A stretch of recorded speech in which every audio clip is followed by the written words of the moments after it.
Hello everyone, welcome to channel learn with ease.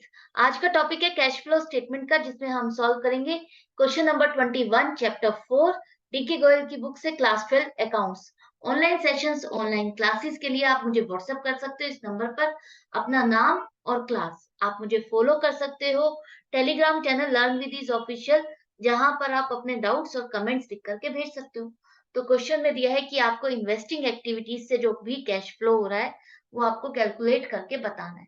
कैसे करोगे? सबसे पहले जो मैंने लास्ट के 2-3 क्वेश्चंस में आपको समझाया है कि आपको एसेट्स के जो भी इंफॉर्मेशन है उसके लिए आपको उनका अकाउंट बनाना है, पर्टिकुलर अकाउंट बनाना है, ताकि कोई इंफॉर्मेशन मिसिंग है तो वो आप उसको निकाल सको और उसको यूज कर सको कैश फ्लो स्टेटमेंट बनाते हुए।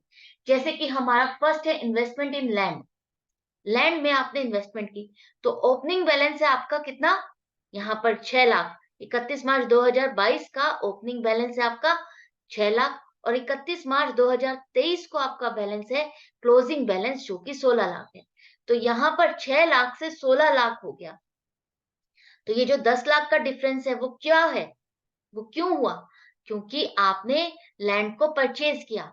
यहाँ पर ये 16 लाख है और यहाँ पर ये 6 लाख है, तो इसका मतलब जो 10 लाख का डिफरेंस है वो आपने क्या परचेज किए? लैंड परचेज किए। परचेज ऑफ लैंड आएगा यहाँ पर 10 लाख। तो 16 लाख आपका इस तरह से हो गया। अब आपको यहाँ से पता चला कि आपने लैंड परचेज किए तभी उसकी वैल्यू इंक्रीज हुई है। पहले से 6 लाख से बढ़ गई है, 16 लाख हो गई। तो कैसे हुई? क्योंकि आपने उसको परचेज किया और लैंड परचेज की। लैंड के केस में हम डेप्रिसिएशन नहीं लगा रहे, कोई और इंफॉर्मेशन भी यहाँ पर नहीं। करेक्ट है? आई होप आपको ये क्लियर हो गया। 10,000 की आपने लैंड खरीदी है, इसको आपको कैश फ्लो स्टेटमेंट में दिखाना है। इसी तरह से नेक्स्ट आपका बनेगा machinery account.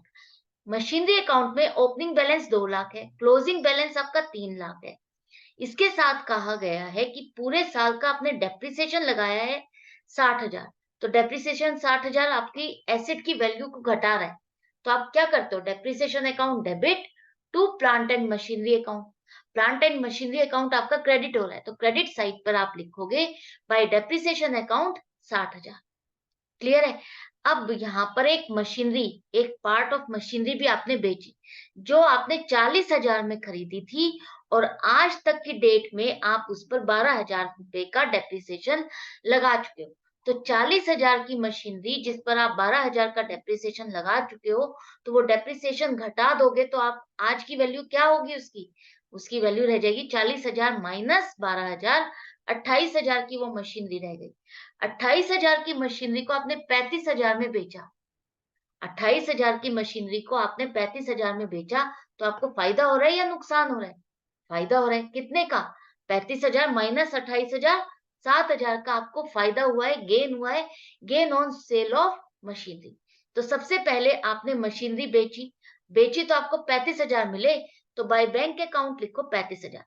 Bank account debit हो गया 35,000 से, to plant and machinery account भी क्रेडिट हो गया 35,000 से। अब प्लांट एंड मशीनरी को आप क्रेडिट कर रहे हो 35,000 से, लेकिन वो 35,000 की वैल्यू नहीं है। एक्चुअल में आपने जो बेची है वो वैल्यू उसकी 28,000 है। तो जो 7,000 का गेन है वो आपको यहाँ से हटा करके यहाँ डालना होगा। To gain on sale of machinery 7,000। I hope आपको अच्छे से समझ में आ गया है। बाय बैंक अकाउंट आपने डेबिट किया 35,000 से, to plant and machinery account आप 28,000 से करोगे, और to gain on sale of machinery 7,000 से करोगे। तो 7,000 का जो आपको फायदा हुआ है मशीनरी में, वो आपका 7,000 का यहाँ पर डलेगा और कहीं नहीं डलेगा। तो यहाँ पर आपने बैंक अकाउंट को 35,000 किया, 7,000 यहाँ किया, तो नेट अमाउंट देखो क्या आ रही है? प्लांट एंड मशीनरी आपका अल्टीमेटली 28,000 से ही घट रहा है। क्लियर है? अच्छे से समझ में आ गया आपको? अब यहाँ पर ये भी हो गया। इसके बाद यहाँ पर देखो, बैलेंस करके देखो, यहाँ पर आपका 3,95,000 आ रहा है, और डेबिट साइड का टोटल आपका 2,07,000 आ रहा है। तो ये दोनों मैच नहीं कर रहे। इसका मतलब कुछ ना कुछ मिसिंग है, डेबिट साइड पर लिखना है आपको, जो कि आपको फाइंड करना है। तो डेबिट साइड पर क्या हो सकता है? प्लांट एंड मशीनरी डेबिट हो रहा है, इसका मतलब plant and machinery account debit हो रहा है, उसकी वैल्यू इंक्रीज हो रही है। तो प्लांट एंड मशीनरी की वैल्यू तभी इंक्रीज होती है जब आप परचेज करते हो। तो परचेज ऑफ मशीनरी अकाउंट कितना? 3,95,000 माइनस 2,07,000 आप करोगे तो 1,88,000 आएगा। अब ये परचेज ऑफ मशीनरी भी आपको मिल गया और ये अकाउंट भी क्लोज हो गया। अब ये 2 अकाउंट आपने बना लिए। अब शुरू करते हैं हम cash flow from investing activities. तो सबसे पहले आपने लैंड परचेज की, तो land purchase of land 10 lakh, ये 10 लाख की लैंड परचेज की आपने। इसी तरह से आपने मशीनरी भी परचेज की है, कितनी? 1,88,000। तो जब हम परचेज करते हैं कोई भी एसेट तो हमको पेमेंट करनी पड़ती है। पेमेंट कर रहे हैं इसका मतलब कैश का आउटफ्लो हो रहा है, आउटफ्लो हो रहा है इसका मतलब माइनस लिखोगे, इतना इतना पैसा आपने पेमेंट की। क्लियर है? इसी तरह से आपने जो सेल की है मशीनरी, उससे आपके पास पैसा भी आया। कितने की बेची आपने? 35,000 की। तो मशीनरी जो बेची आपने उससे जो पैसा आया 35,000 रुपए, वो आप यहाँ पर लिखोगे 35,000 रुपए। क्लियर है? पैसा आ रहा है तो इनफ्लो है, इनफ्लो है तो प्लस होगा। अब ये चीज करने के बाद बाकी की 2 चीज और बची है आपकी इस इंफॉर्मेशन में, जरा ध्यान से देखो। यहाँ पर एक तो लिखा है 10% लॉन्ग टर्म इन्वेस्टमेंट, जो कि ओपनिंग था 4 लाख और क्लोजिंग दिखा रहा है 2.5 लाख। मतलब कि 1.5 लाख का डिफरेंस है। 1.5 लाख का डिफरेंस क्यों आ रहा है? पहले आपकी 4 लाख थी, एंड में जाकर के घट गई, 1.5 लाख से कम हो गई। इसका मतलब 1.5 लाख की इन्वेस्टमेंट आपने बेच दी। बेच दी, तो वो बेची कब? ये कोई इंफॉर्मेशन नहीं है आपके पास क्वेश्चन में। आपने शुरुआत में बेची, बीच में बेची, एंड में बेची, कब बेची? कोई भी इंफॉर्मेशन नहीं। तो ये आप पर डिपेंड करता है, आप कुछ भी एज्यूम कर सकते हो कि ये साल के शुरुआत में बेच दी।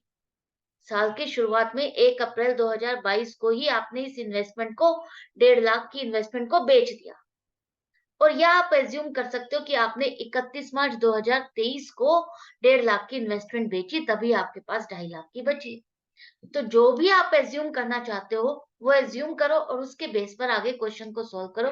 लेकिन जो भी एज्यूम कर रहे हो उसको लिखना जरूर है क्वेश्चन के एंड में कि मैं ये एजम्पशन करके क्वेश्चन को सॉल्व कर रहा हूं, इस पॉइंट को अटेम्प्ट कर रहा हूं। तो हम मान लेते हैं कि हमारी जो इन्वेस्टमेंट है, हमने कब सेल की 1.5 लाख की? 31 मार्च 2023 को। 31 मार्च 2023 को सेल की 1.5 लाख की, तो 1.5 लाख की बेची तो 1.5 लाख रुपए आपको मिल गए। इनफ्लो हुआ, पैसा मिला 1.5 लाख का। प्रॉफिट लॉस कुछ भी नहीं लिखा, तो हम यही मान के चलेंगे जो वैल्यू थी वही है आपकी, उतने का ही पैसा आपको मिल गया। दूसरा, ये जो इन्वेस्टमेंट है इसका रेट ऑफ इंटरेस्ट लिखा हुआ है यहाँ पर 10%।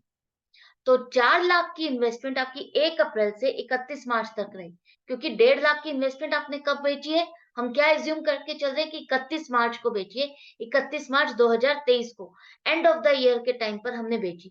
तो पूरे साल आपकी इन्वेस्टमेंट कितनी रही? 4 लाख की रही।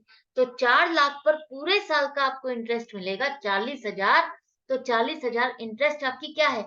इनकम है। आपने इन्वेस्टमेंट की हुई है, इन्वेस्टमेंट पर अगर आपको इंटरेस्ट मिलेगा तो वो आपकी इनकम होगी। और इनकम इन्वेस्टिंग एक्टिविटीज वाली वहीं पर ही आएगी जहां पर आपने इन्वेस्टमेंट्स की है। तो इन्वेस्टमेंट्स के साथ उनकी इनकम को भी शो करो 40,000। यहां तक ये बात क्लियर होगी। अब बारी आती है, सोचो, मान लो अगर आपने ये माना होता कि आपने 1 अप्रैल 2022 को ही ये इन्वेस्टमेंट बेच दी, 1 अप्रैल 2022 को ये इन्वेस्टमेंट बेच दी। तो 1 अप्रैल 2022 को बेच रहे हो 1.5 लाख की, तो आपकी 2.5 लाख की इन्वेस्टमेंट ही बची 1 अप्रैल से 31 मार्च तक। तो 1 अप्रैल से 31 मार्च तक आपकी इन्वेस्टमेंट 2.5 लाख रही। तो 2.5 लाख पर 10% इंटरेस्ट 25,000 बनेगा। तब आप यहाँ पर इंटरेस्ट की इनकम कितनी दिखाओगे? 25,000। तो दोनों तरह से कोई भी एजम्पशन लेते हो उसी हिसाब से आपके क्वेश्चन का आंसर भी चेंज होगा, लेकिन assumption जरूर लिखना। इसी तरह से गुडविल, आपकी ओपनिंग 31 मार्च 2022 को थी 15,000 और 31 मार्च 2023 को इसकी वैल्यू हो गई 80,000। तो ये गुडविल आपकी पहले से बढ़ गई। गुडविल बढ़ती है तो इसका मतलब हम क्या कर रहे हैं? परचेज कर रहे हैं। किसी का बिजनेस आपने ओवरटेक किया है और उसका आपने गुडविल भी आपने उसकी परचेज की। तो 65,000 की गुडविल परचेज की, तो पैसा आपने दिया, तो पेमेंट करने पर कैश का आउटफ्लो हुआ। ये सारी चीजें कवर कर लिया आपने। अब बारी आती है यहाँ पर नेट इफेक्ट निकालने की। तो प्लस के कॉलम के सब, प्लस वाली आइटम के सबका टोटल करो, 2,25,000। और माइनस वाले सभी आइटम्स का टोटल करो 12,53,000। अब नेट जो आ रहा है आपका वो आ रहा है नेगेटिव। नेगेटिव आ रहा है 10,28,000। 12,53,000 में से 2,25,000 माइनस करोगे 10,28,000 आएगा, जो कि नेगेटिव है। नेगेटिव है इसका मतलब क्या है कि आपने इन्वेस्टमेंट एक्टिविटी पे पैसा खर्च किया है, पैसा आपने आउटफ्लो किया है। तो cash used in investing activities लिखोगे आप। क्या लिखोगे कि आपने कैश को यूज किया है इन्वेस्टमेंट्स करते हुए, इतना पैसा यूज किया गया है 10,28,000 इन्वेस्टिंग एक्टिविटीज में।